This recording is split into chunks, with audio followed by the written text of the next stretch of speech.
नमस्कार, मैं श्रीमती इंदु कौशल, सहायक प्राध्यापक वनस्पति शास्त्र, शासकीय JMP महाविद्यालय तखतपुर। मेरा टॉपिक है वैस्कुलराइजेशन इन शूट। वैस्कुलराइजेशन अर्थात संवहनीकरण। आज मैं आपको तने के संवहनीकरण के बारे में बताऊंगी।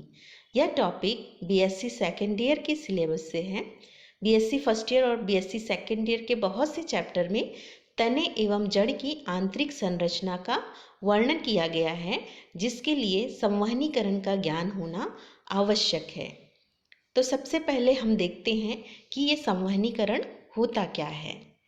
संवहनीकरण संवहन तंत्र या संवहन पूल से संबंधित होता है। संवहन पूल या संवहन तंत्र जो होते हैं वो वैस्कुलर बंडल या संवहन पूल से बने हुए होते हैं। वैस्कुलर बंडल जाइलम और फ्लोएम से मिलकर के बना हुआ होता है। बहुत सारे वैस्कुलर बंडल एक साथ मिलकर वैस्कुलर टिश्यू सिस्टम का निर्माण करते हैं। इस प्रकार जाइलम, फ्लोएम तथा कैम्बियम यदि उपस्थित हो तो इन ऊतकों के पादपों में विकसित एवं विन्यस्त होने के क्रम को वैस्कुलराइजेशन कहा जाता है। अब ये वैस्कुलर बंडल पाया कहाँ पे जाता है?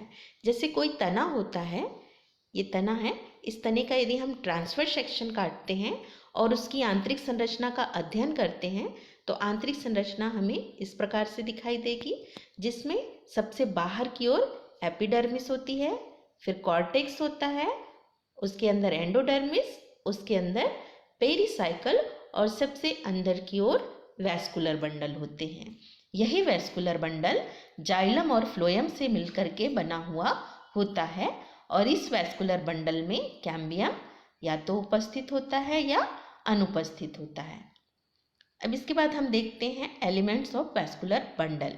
किसी वैस्कुलर बंडल में 3 कंपोनेंट्स हो सकते हैं। पहला जाइलम, दूसरा फ्लोएम, तीसरा कैम्बियम। यहाँ पे जैसे ये डायग्राम बना हुआ है जिसमें एक वैस्कुलर बंडल ऐसा है जिसमें जाइलम और फ्लोएम उपस्थित है। दूसरा वैस्कुलर बंडल ऐसा है जिसमें जाइलम और फ्लोएम के साथ साथ कैम्बियम पाया जाता है। यहाँ पे ये 2 प्रकार के वैस्कुलर बंडल हैं, जिसमें से एक वैस्कुलर बंडल में कैम्बियम अनुपस्थित है और यह मोनोकोट पौधे में पाया जाता है। दूसरा वैस्कुलर बंडल जिसमें कैम्बियम प्रेजेंट होता है यह डाइकोट पौधों में पाया जाता है। तो सबसे पहले हम देखते हैं जाइलम। जाइलम के बारे में आप लोगों ने पहले भी पढ़ा हुआ है और इस जाइलम का जो कार्य होता है वो जल और उसमें घुले हुए लवणों का संवहन करना होता है। यह जाइलम एक कॉम्प्लेक्स टिश्यू होता है, एक जटिल ऊतक होता है जो 4 प्रकार की कोशिकाओं से मिलकर के बना हुआ होता है। पहला है जाइलम वेसल्स, दूसरा जाइलम ट्रैकेट्स, तीसरा जाइलम पैरेन्काइमा और चौथा जाइलम फाइबर। यहाँ पे ये जाइलम वेसल्स है। मेन जो वाटर का कंडक्शन होता है वो इसी जाइलम वेसल्स के द्वारा होता है। ये जाइलम ट्रैकेट्स हैं जो कि सपोर्ट प्रदान करते हैं और ये जाइलम फाइबर्स। ये जो जाइलम होते हैं, जाइलम का जो सेल्स होती हैं उनकी कैविटी का साइज जो होता है वो अलग अलग होता है। उसके आधार पे ये 2 प्रकार के होते हैं, प्रोटोजाइलम और मेटाजाइलम। प्रोटोजाइलम ऐसी जाइलम सेल्स होती हैं जिनकी कैविटी का जो साइज होता है वो कम होता है, जबकि जो मेटाजाइलम होती हैं उनकी कैविटी का साइज बड़ा होता है या अधिक होता है।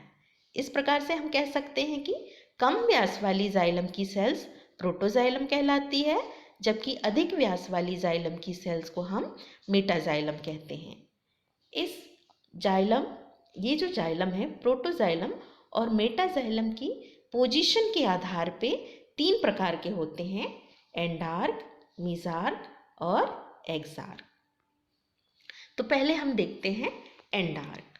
एंडार्क जो जाइलम का प्रकार है उसमें प्रोटोजाइलम केंद्र की ओर स्थित होता है, जबकि मेटाजाइलम केंद्र से बाहर की ओर स्थित होता है और इनका डेवलपमेंट पैटर्न जो होता है वो सेंट्रीफ्यूगल प्रकार का होता है। दूसरा है एक्सार्क। यहाँ पे जो प्रोटोजाइलम होता है उसकी पोजीशन केंद्र से बाहर की ओर होती है, जबकि मेटाजाइलम की पोजीशन जो होती है वो केंद्र की ओर होती है और इनका डेवलपमेंट पैटर्न सेंट्रीपिटल प्रकार का होता है। तीसरा है मीज़ार्क। यहाँ पे प्रोटोजाइलम और मेटाजाइलम दोनों की ही कंडीशन जो होती है या दोनों की ही जो पोजीशन होती है वो केंद्र के पास होती है, केंद्र की ओर होती है और इनका डेवलपमेंट पैटर्न सेंट्रीपिटल या और सेंट्रीफ्यूगल प्रकार का होता है। इस प्रकार प्रोटोजाइलम और मेटाजाइलम की पोजीशन के आधार पर जाइलम 3 प्रकार के होते हैं, एक्सार्क, एंडार्क और मीज़ार्क। अब अगला कंपोनेंट देखते हैं फ्लोएम। यह फ्लोएम जो होता है यह भी कॉम्प्लेक्स टिश्यू है, एक जटिल ऊतक है जो 3 प्रकार की कोशिकाओं से मिलकर के बना हुआ है। पहला sieve tubes, companion cells, phloem parenchyma और बास्ट फाइबर या इसे फ्लोएम फाइबर्स भी कहा जाता है। यह फ्लोएम भी 2 प्रकार का होता है, प्रोटोफ्लोएम और मेटाफ्लोएम। तो फ्लोएम का बाहरी क्षेत्र संकीर्ण सीव ट्यूब्स द्वारा बना हुआ होता है जिसे प्रोटोफ्लोएम कहते हैं और अंदर के क्षेत्र में विस्तृत और बड़ी सीव ट्यूब्स होती हैं जिन्हें मेटाफ्लोएम कहते हैं। जहाँ सेकेंडरी फ्लोएम नहीं बनता है वहाँ प्राइमरी फ्लोएम ही जीवन पर्यंत रहता है। फ्लोएम का प्रमुख कार्य पत्तियों द्वारा निर्मित भोज्य पदार्थ को संग्राहक अंगों या स्टोरेज ऑर्गन और डेवलपिंग रीजन की ओर संवहन करना होता है। नेक्स्ट कंपोनेंट है कैम्बियम। द्विबीजपत्री तनों में जाइलम तथा फ्लोएम के बीच प्राइमरी मेरिस्टेम की एक पतली पट्टी के रूप में कैम्बियम पाया जाता है।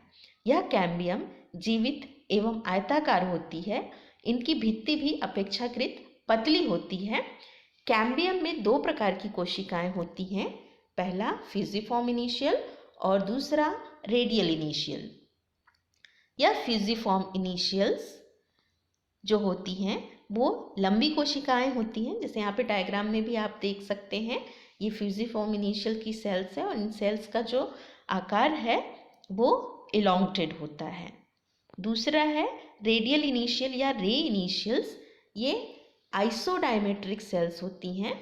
इनकी जो कोशिकाएं होती हैं वो समान आकार की होती हैं और ये कोशिकाएं जो होती हैं मोनोकॉट पौधों में नहीं पाई जाती हैं।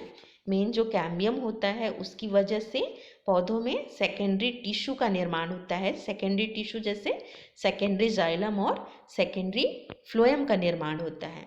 यही सेकेंडरी जाइलम और सेकेंडरी फ्लोएम इस फ्यूजिफॉर्म इनिशियल सेल से बनते हैं, जबकि जो रेडियल या रे इनिशियल्स की सेल्स होती हैं वो मेडुलरी रेस का निर्माण करती हैं।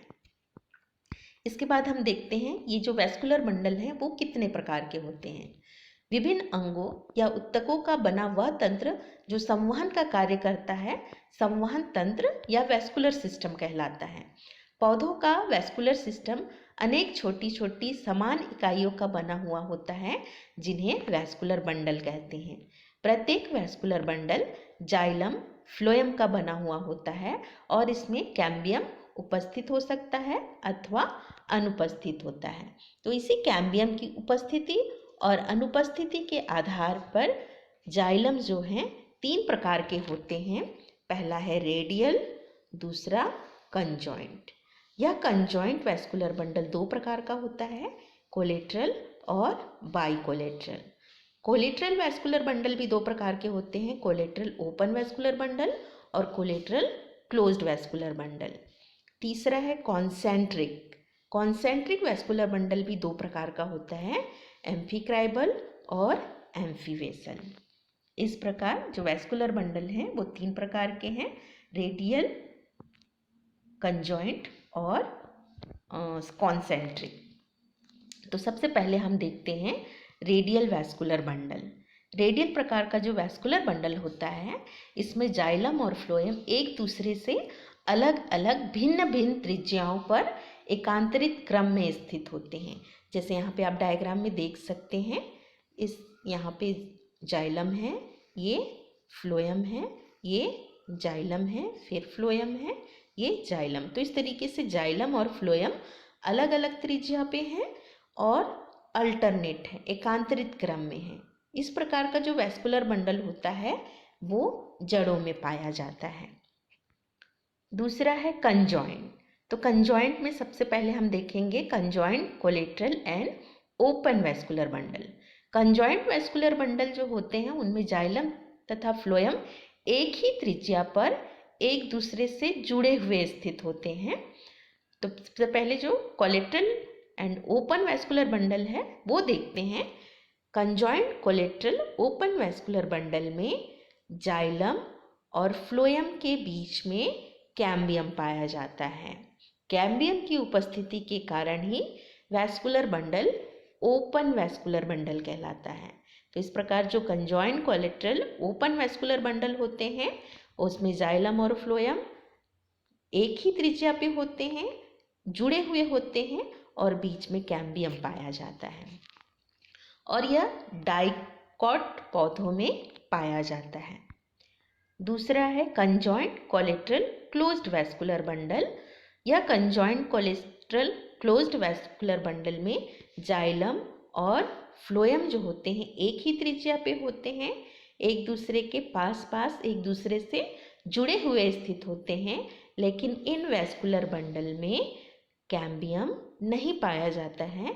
कैम्बियम की अनुपस्थिति के कारण यह क्लोज्ड वैस्कुलर बंडल कहलाता है। इस प्रकार का वैस्कुलर बंडल मोनोकॉट पौधों में पाया जाता है। सेकंड है बाइकोलेटरल वैस्कुलर बंडल। इस प्रकार के वैस्कुलर बंडल में जाइलम जो होता है बिल्कुल बीच में स्थित होता है और जाइलम के दोनों ही ओर यहाँ पे कैम्बियम और फ्लोएम पाए जाते हैं। जैसे यहाँ पे जो डायग्राम बना हुआ है इसमें आप देख सकते हैं बिल्कुल बीच में सेंटर में जाइलम है, जाइलम के दोनों ही ओर, बाहर की ओर भी कैम्बियम है और अंदर की ओर भी कैम्बियम है और बाहर की ओर फ्लोएम है और अंदर की ओर भी फ्लोएम उपस्थित है।